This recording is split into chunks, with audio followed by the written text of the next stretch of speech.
વડોદરાના સલાટવાડા તુલસીભાઈની ચાલીમાં જવાના રસ્તે 100 વર્ષ જૂના મકાનોનો આગળનો ભાગ ધોધમાર વરસાદના કારણે ધડાકાભેર જમીનદોસ્ત થયો।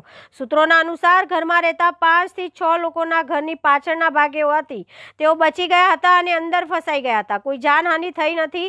આગળના ભાગે એક વૃદ્ધ દબાયેલા હોય તેવી જાણકારી પ્રાપ્ત થઈ હતી। વડોદરા ફાયર વિભાગ તેમજ સ્થાનિક લોકોએ આવીને તેમને સહી સલામત બહાર કાઢવાની કામગીરી હાથ ધરવામાં આવી હતી।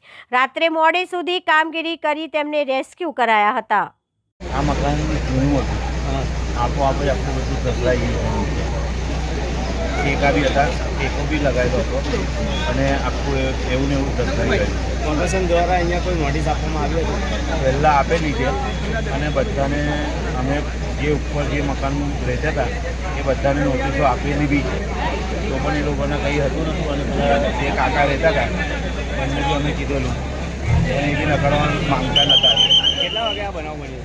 લગભગ આ 6:30-7 વાગે।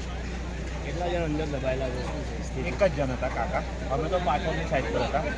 મારી ફેમિલી આખી પાછળની સાઈડ પર હતી, અમે 7 જણા પાછળ હતા। પાછળથી અમે મકાન બનાવ્યું।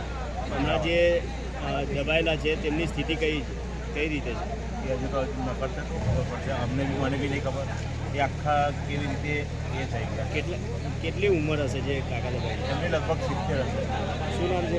ગણેશ પ્રસાદ, અયોધ્યા પ્રસાદ જબરેલા। તમારું નામ છે? મારું રાકેશ ભીખાભાઈ જબરેલા।